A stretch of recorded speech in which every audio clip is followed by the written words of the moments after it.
Welcome to the Possibility Hub video series. I'm Carol Talbot, the creator and founder of the Possibility Hub, an advocate for awakening, encouragement, and creating opportunities for an expansion of awareness and consciousness. In this episode, I'm in conversation with Matthew Ryan, the developer of an energetic healing modality called Gamma Wave Healing. And in this episode, we're taking a sneak peek into the future as Matthew pulls a card from the tarot.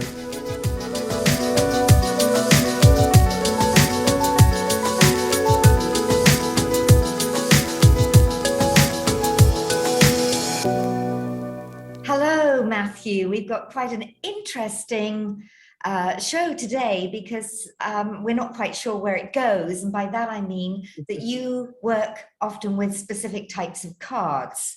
And we're going to utilize the cards today to guide this session. So tell me first about the cards that you use.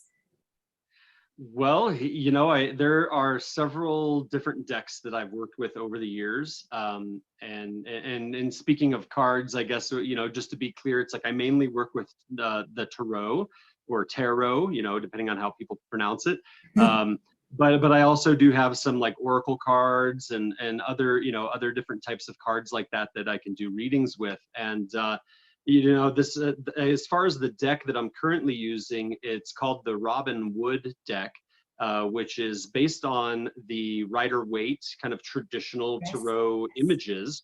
But the author of the deck, or the creator of the deck, Robin Wood, she has her own, beautiful, unique style within the artwork, and the, all of the major themes are kind of, still totally present within the tarot. But that's the deck I'm currently using. Going back, the tarot is really has played a significant role in my journey, in my spiritual journey. I was introduced to it back in the year 2000 is when I began working with it, and as my brother-in-law, it was really interesting. I'd been living in London, and I left London very quickly to return back to the United States. And I arrived back in New York City at my sister's house on the summer solstice of the year 2000. And so my brother-in-law, he had been working with the tarot for many years, and he did a summer solstice 10-card reading for me. And as he was translating the information, it was just like activation after activation, and I could see so clearly how the reflections of the archetypes in the cards were being reflected into my life at that time. And so I asked him, I was like, what do I do? How do I learn this? How do I begin working with this? And he said, well, buy a deck that resonates with you, or that you like the imagery or whatever, and then begin by pulling one card every day for a year, and to track it, and so like I bought a book, and I bought the Thoth deck, that was designed by Crowley, and even though I know there's a lot of like weird energy around his explorations into the mysteries, the archetypes that are portrayed in there, were incredible tools for me, and it really served me in my learning and my awakening, and I worked with that deck for many years. And then probably, I guess, about 18 years. And then I accidentally left it in South Africa in 2018 when I was there visiting our friends. And so, or maybe 2019. But so, my primary deck has changed now. But the energy, the information, the archetypes that are reflected in the cards it's just an incredible tool. And it goes all the way back through Renaissance Europe in its current form, I think came out of Italy in the Renaissance, but it goes even further back into ancient Egypt, and then really ultimately back into Atlantis. And so, this is an ancient tool that people have benefited from utilizing for thousands of years. And the symbology within the cards, if you really look and study them, there's so much symbology and messages within just one card. So I can understand why you were advised to pick one card a day. And I know I too have several different decks, but of course also got the Rider-Waite. And interestingly enough, I remember hearing that Carl Jung actually his Jung's archetypes are based on the major arcana of the cards. But of course, anyone studying Jung will never say, oh gosh, he was into tarot. And actually, he was very esoteric. He always used to do, a reading and an astrological sort of map for people, for his clients, to sort of see where they were at. And I would rather imagine that a lot of his peers at that time said, Carl, you can't be using the tarot, if you're going to be taken seriously. And so what did he develop? The archetypes, which are definitely based on the major arcana. Absolutely. Yeah. He's a super interesting guy. I haven't dived too deeply into Jung's work, but among all of the the psychotherapists or psychologists that have shaped our understanding around that subject, he always resonated the most with me, way more than Freud. But and and interestingly, even that you mentioned him, like the synchronicity. This is, again, I think, like in his work with the archetypes, and when you're tuned into these archetypal energies, you're tapping into a universal flow. And I had, back when I was like right out of college, when I was 21 years old, I had this incredible synchronicity where I looked at there's my dog wanting to be let out. But I looked at my horoscope for the day, this one day, and everybody had all these sentences, and then mine for Virgo just said, read Carl Jung today. And I was like, what? Like, okay, I'll read some Carl Jung. But while I was out getting my lunch, I got like magnetically pulled to this little shelf of books on the sidewalk for sale at some place, and the first book that I saw was Carl Jung, Man in Search of His Soul.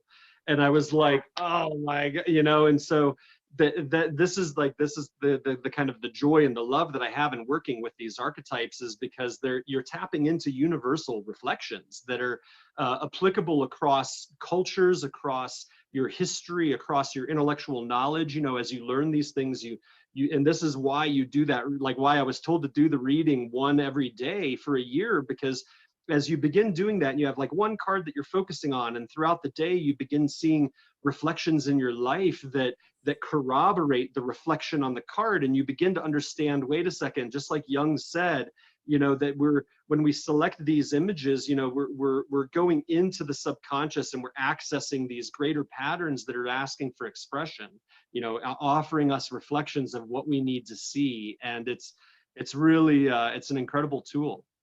As you said, you felt an activation when you had that reading. It was like there was an activation going on. And I also remember when I was reading Jung's books, from the ones around dreams and symbology, he had some wonderful books on mandalas. And which, of course, again, symbology, mandalas. And I also recall I went through a phase where I'd draw or paint a mandala every single week as a way of expressing. And I really used to look forward to it, and I enjoyed it as well. And I didn't put sort of too much, oh, it means this, it means that. And, as you said, pulling a card a day, you get to know the individual card, but then you build on that. And a little bit like astrology, where you can just look at the sun sign or the moon sign or the ascending sign. But then when you add in which house it's in, then when you add in the angle, then when you add in, you start adding and adding and adding, and it gives you a whole map and a whole series of activations. So it's really quite beautiful how they build. Absolutely. And I think that's really one of the keys that I have come to in my understanding, is that map, right? Like that as you look at these symbols, like even as you mentioned that process you went through by drawing the mandalas, right? Like we spoke recently, I think it was maybe when we were talking about the 12-strand DNA, is speaking about activations that occur, to the DNA. And one of the, there's like mantra, right? Chanting the sacred sounds, the ancient, Sanskrit or these other ancient languages or sounds activates consciousness in your DNA. But the yantra does as well, which is the mandala. The yantra is the visual meditation, right? And yes. So by looking at your the mandalas, looking at these archetypal reflections in the major and minor arcana, or in other decks that I have that are more like oracle cards, it's like the image contains a frequency, right? Whoever, the clarity of the channel of whoever was actually creating the images also, plays a part. But when you get that really beautiful, clear frequency, it allows you, by looking at it and by contemplating it, allows you to access these universal archetypal energies and frequencies, have that energy come in to inform our human experience and support us, as a way to keeping us kind of on that straight and narrow golden heart path. So yeah, a lot of fun. When you're talking about frequency, it brings to mind cymatics, because cymatics gives a visual of how frequency, sound, impacts matter. And I know if you follow cymatics or look at some of the experiments, they've even found the frequency that creates the Sri Yantra, and that geometry. And I know when I do keynotes, I often show a very short clip where there's sand on a tray and they key in a frequency and the sand goes into chaos and then it aligns with the frequency. And then they turn up the frequency, again, the sand goes into chaos before it aligns with the new frequency. And so that also demonstrates, and when it aligns with the frequency, it goes into beautiful geometry.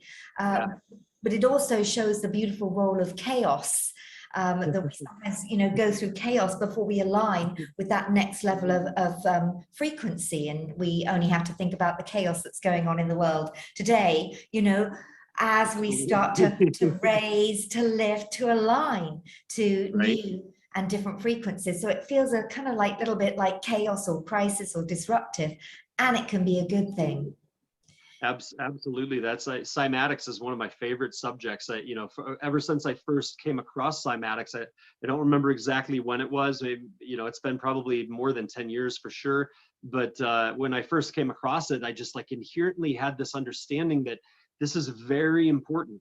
There's something very important here in understanding, and what I've come to understand around that is about how the sound vibration, or how the frequency gives rise to manifestation, how it can give rise to form, right? And I love that chaos, right? Like the beauty in the chaos, that is the phase shift between the different states of experience or the states of existence. And this is exactly what we're in right now, that Yes. when we're moving in that 3D, 4D shift into the 5D, that's not like, it's not rainbows and unicorns all the time. Like there is this everything gets vibrated and rearranged, but what comes out when it reorganizes, it always reorganizes in a more complex, higher frequency arrangement when you're doing this. And so I think that diving in and studying cymatics is a really good thing for people to understand why the world looks in a way that the way that it does right now as we move through this shift. And I know that one of my mentors always says, listen to the sound, because sound is more pure than light. Light can reflect, it can refract, it can deceive, it can have shadows. Sound is a much more pure form. And so, if you really want to see if something's right, wrong, on, off, if you close your eyes, take away all the light and just listen to the sound, or the sound of someone's voice, you'll know if it's a truth. You'll be able to tell. And he always says, just listen to the sound of my voice, even if you don't understand everything that I'm saying, and you'll know whether it's right, wrong, good, or bad, the truth behind it. So, and as you said, sound, wakens up our cells, wakens up our DNA. It kind of like goes, I remember, and starts to come alive again. How beautiful. Yeah, I had a lucid dream back in 2006. I was the night before attending a workshop where I was learning an energetic healing modality for the first time. The night before that workshop started, I had this lucid dream where I was taken inside of a sperm and an egg at the moment of conception, and shown when the sperm would enter the egg and it began its cell division. I saw that what actually came in was a sound frequency in that moment of conception. And scientists now have shown that when conception occurs, there's a flash of light. And we know that sound frequencies in liquid, like in water especially, they can create light bursts. I forget what the name of that situation is called, but it's like, you know, this is what happens. And what I saw was that at the moment of the conception, there was a sound frequency that came in, and it began what looked like a cymatic pattern, but I didn't know about this at the time. And as the cells all divided, they spiral, right? And they create, it's like a Fibonacci sequence. And so, you know, even even within the, you know, the you know, the manifestation of life, let's say within the mammalian life, at least, that at that moment, the sound frequency then ends up coming in and helps give rise to that form, following the divine pattern. So, you know, and that's like tying it all back to the tarot. Then I think that these images, you know, they really do hold that potential to help us to access multidimensional information as we tune into the archetypes. Yeah, and just one more thing on that sound and the shapes, the geomancies that they create that activate in us in so many different ways. I do, you know, there's a big surge in sound healing these days with the gong. I have a lovely gong as well. I also have a number of crystal bowls that are just send you almost immediately. And then, as you know, I also work with an indigenous medicine called Cambo.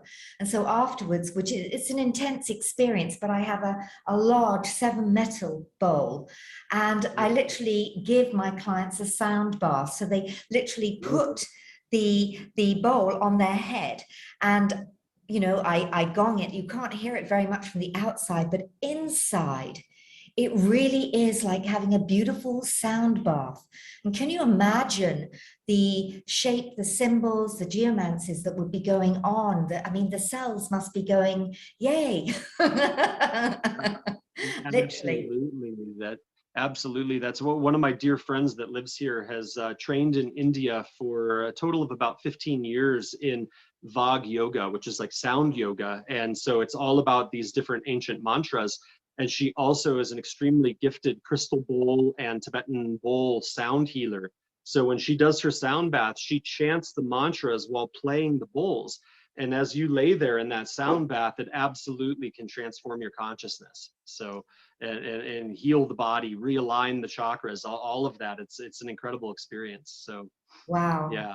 So let's bring this back to the tarot, because one of the reasons that I said let's have a look was because I saw you went fishing last week, and you know, just to get away from it all, and you also picked a card, you know, to see what was going on in the world. And I thought, well, that would be a really nice thing to do when, you know, here we are such a long time later in most countries from when they went into lockdown, and people's mood goes up and down with, will this ever end? Is it changing? Are we at a peak? Where are we leading? So I thought it would be wonderful to share a message from cards and from that symbology. And it sounds like your dog's totally agreeing that that's the way we should go.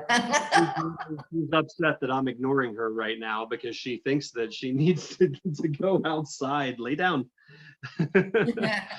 Life, human life. I'll bring one of my cats in, and then they can really go for each other. They really make some sound.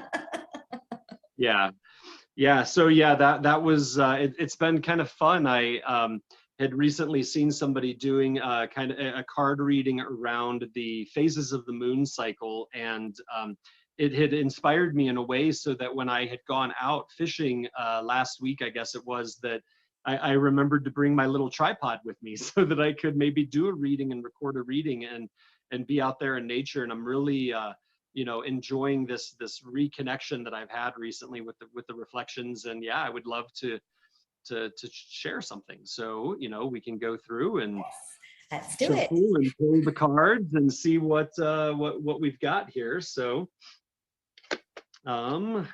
yeah, so basically, like, you know, if for people that may not be familiar with working with the tarot, that these, you know, they come in many different shapes and sizes, but the primary kind of original format is of what's called the major arcana and the minor arcana.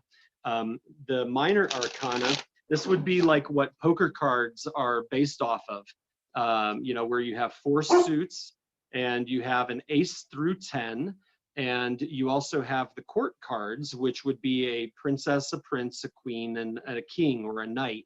And what those minor arcanas represent is the kind of manifested situations within our life. Like as we're on our life journey, the four suits each represent a different element. So the suit of the cups is the water. The suit of the wands is fire, you know, and water is the emotions and the heart. The fire is the spirit and passion and creativity. And the suit of the pentacles is the earth, which is the, you know, the material element. And then the suit of the swords is the air element, which represents the divine mind. And so whenever we pull any of those kinds of cards, then what we're looking at are actual situations that are in reflection to us. And there we go. We're going to reset those. And then the major arcana are they're Roman numeraled from 0 to 21, and these represent like universal principles, major, you know, reflections within our life.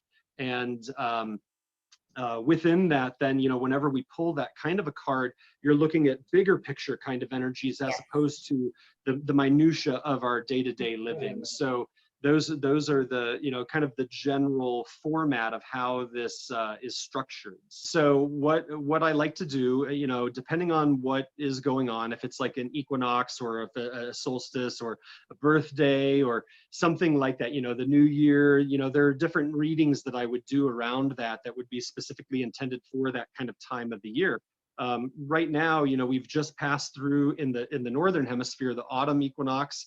I know for our friends in the southern hemisphere, that's the spring equinox then.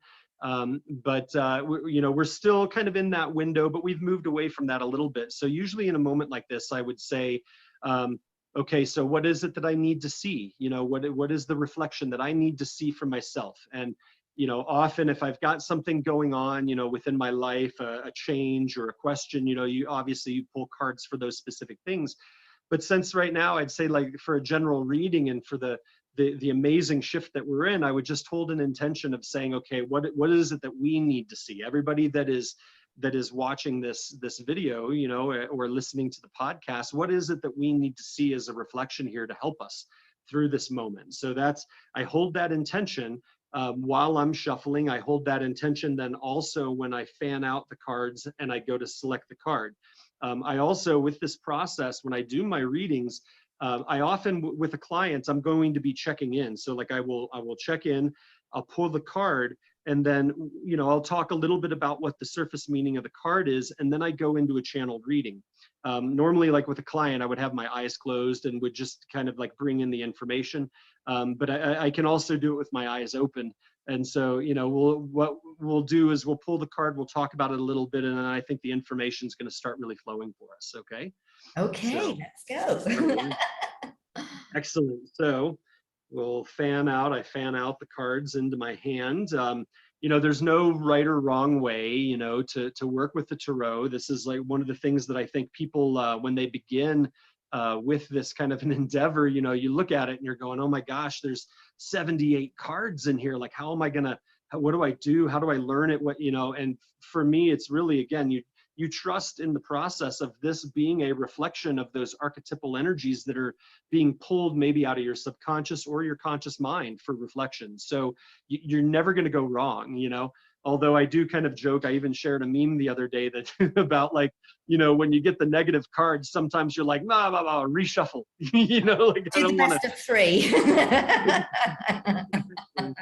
But, you know, and I mean, I say that kind of facetiously because, you know, it's sometimes you do want to pull another card to grab like a more clear reflection, or how does the energy change and move. But, you know, typically, you know, what you're going to be drawn to is the thing that you need to see. So, yeah, so let's give it a go, and we'll check in. So, all right, what do we all need to see in this moment?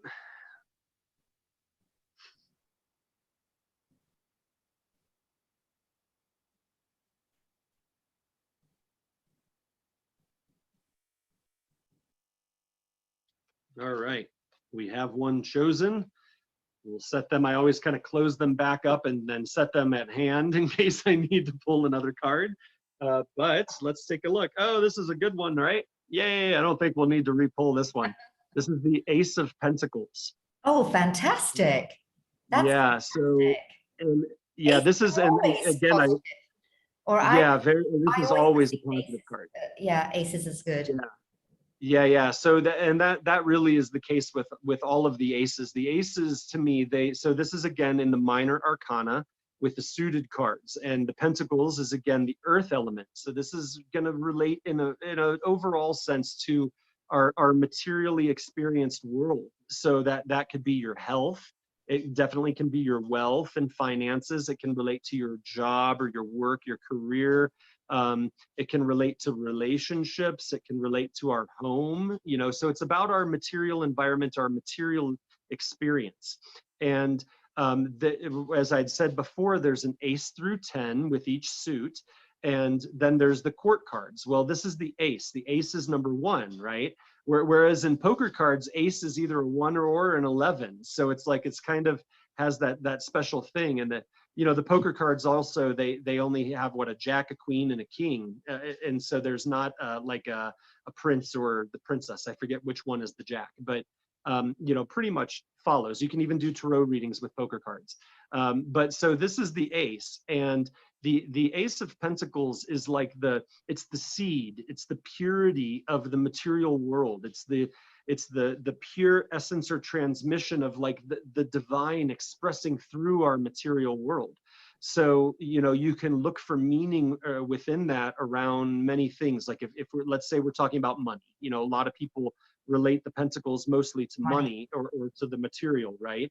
So the ace is like saying that there's an incredible opportunity, the energy, like divinely transferred energy into manifestation in your life, that is like the seed that has been planted, that is going to produce the great tree that will bear fruit and feed your family and provide for you. And so and just to kind of pause in that translation, it's interesting because when we look at the court cards, the princess, the prince, the queen, and the king, those cards are related to kind of like the behind the scenes inspired information. It's more like the archetypal kind of energies that would come in and provide inspiration for us in certain certain realms, in this case in the material realm. And so that energy progresses from the princess to the prince, like the young masculine energy that drives the energy forward to the queen, who's like the nurturing mother that helps it to really grow and get fulfilled. And then the king is the one that pushes it through the veil into manifestation as the ace. So when this ace shows up, this is telling us that there's incredible opportunity for us available to be able to shape the experience that we're in, right? So looking at this then for this present moment, and sorry, speaking a lot, looking at ourselves. Yeah, I live in the desert just like you do. So it's always important when I'm speaking a lot to drink water. So looking at this present moment that we're all in right now, where the world is going through such an incredible change, when I look at the Ace of Pentacles here in this moment, what I'm going to see is that we truly we're in a moment that the vast majority of us, the vast majority of us, we don't even remotely understand how pregnant with opportunity this moment is, and what we are giving birth to through this world, through this incredible shift. And that as we move through this shift, all aspects of our life are going to be reflected to us in this Ace of Pentacles. In the given moment, maybe there are challenges. I know like people worldwide have been very, very impacted by this declared pandemic. People have had many people have lost people that have, whether it's from COVID or from some other, illness or whatever. There's been a lot that has been kind of stirred up and changed and maybe even dismantled with us within our material lives. But this reflection is showing us that the energy that is underneath this situation, the energy that is the cosmic energy that, that we and others of your guests have been talking about, is that there's this unlimited, literally unlimited field of energy that is available to us. That in this field that we draw in this energy, this field of unified consciousness, of God consciousness, that it permeates every realm of existence. This energy is flowing through to us. We are attuning ourselves like an antenna into this field in a new way right now. And as this energy then comes through, it's like, it's like a magic bean in Jack and the Beanstalk or something, that is planted in the ground, and then this amazing emergence is going to occur that completely radically transforms every aspect of our lives, and in this case, our material lives, where we are looking forward to an opportunity here where there is unlimited energy available for our prosperity. There's unlimited energy that becomes available for our health and wellness, and the healing of these bodies, the healing of our hearts and our spirit and our minds. So there's incredible opportunities that are expansive. And so what this says also is that in understanding that those types of frequencies, those types of energies are available to us now, that doesn't necessarily mean that like we can just sit back passively and like everything is going to happen. What this would tell me is going, okay, how best to tune into those opportunities is to trust our own intuition and our own guidance.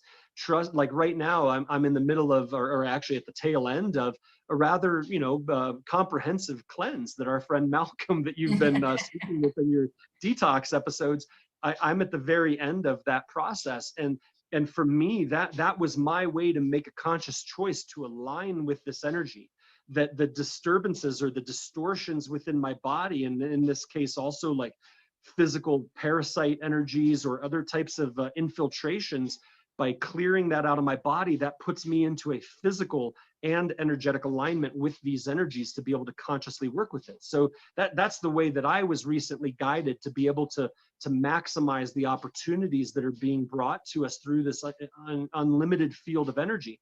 Maybe for another person, they're finally like getting really inspired to take action and to begin manifesting that new business that they've wanted to do. Maybe they've been seeing the opportunity and feeling the opportunity to fill a void within their community with their own perfect creative expression, that will then support themselves and support their families and support their communities. Maybe you're inspired right now and holding space for a sacred relationship. And as these energies then come in, it's like, well, what's guiding you to bring you into that alignment? Are you sitting at your altar? Are you, exploring online dating to try to expand your horizons? Are you, like what is it that you're doing, right? That is being told to call in these energies. So, we can apply this across the board as far as what this can look like in this moment. But whenever we pull this Ace of Pentacles, that it immediately my field opens when I see this reflection, because it tells me that yes, like you are held, no matter the challenges that maybe we have moved through or that maybe are still ongoing, you are held by this unlimited, a literally unlimited field of energy. That, I've read somewhere, I don't remember the exact statistic, but it's something like within I think it's a cubic centimeter of like the void, outer space, the empty space, which is not empty at all. It's a field of energy, right? Within 1 cubic centimeter of that, there's enough energy contained to boil the oceans of the earth. I mean, imagine like how much energy that would be. I mean, that's, we know the energy output of our solar energy, the sun, and it's incredible. It's our local like source of energy, and it doesn't even remotely boil the oceans away, So, I mean, to think that within 1 cubic centimeter, that's what's available to us now. And this is telling us that we are being attuned into that energy. And as we make our conscious choices to further our attunement, that's when our real gift for the divine creation that wants to express through us is made available. And the Ace of Pentacles reflects that is at hand right now. So what a beautiful message today, really. And particularly when you say, gosh, that card is about being pregnant with opportunities. It's an expansion card. And I also love the metaphor of the seed. And I think the question to leave viewers with today is, what seeds have you planted? What seeds are you currently planting? And more importantly, what seeds are you planting? Because what is it that you want to grow? What is it that you want to bloom and blossom? And like seeds, there also has to be a degree of trust. It's not about doing nothing. You have to nurture those seeds, but you certainly don't go and dig them up every day and go, are they growing? Are they growing? Because then you kill it. So it really is about, planting those seeds and allowing the opportunities to bloom, nurturing and nourishing and feeling that expansion. So what a beautiful message today. Really wonderful. Thank you. Yeah, and I love what you said there. That this process of planting that seed and allowing it to grow. That those questions that you ask of like what is it that we want to give birth to? What do we want our lives to look like? If we know that and if we trust that there's this unlimited possibility available, what is it that we want to create for our lives? How do we want to see our lives? And as you move away from the ace, then the questions begin changing a little bit, because as you progress into the 2 and the 3 and the 4, there's a progression of energy that relates to the manifestations of that potential. The growth phase, when the seed is germinated and like boom, and it pops through the soil, then it begins growing. There's all these different stages of growth that end up at the like 9 and the 10 card of Pentacles, which is when you're getting into the harvest, where you're like harvesting the fruit of your labors, where you're harvesting the fruit that has been produced from those seeds that were planted. So it's a really beautiful dynamic progression of energy. But when you get to the ace, the big questions, those are the ones that rise, that you want to meditate around. And I would really encourage everybody right now that's listening or watching this, to really focus in that way about asking, like, what is it? Dream big.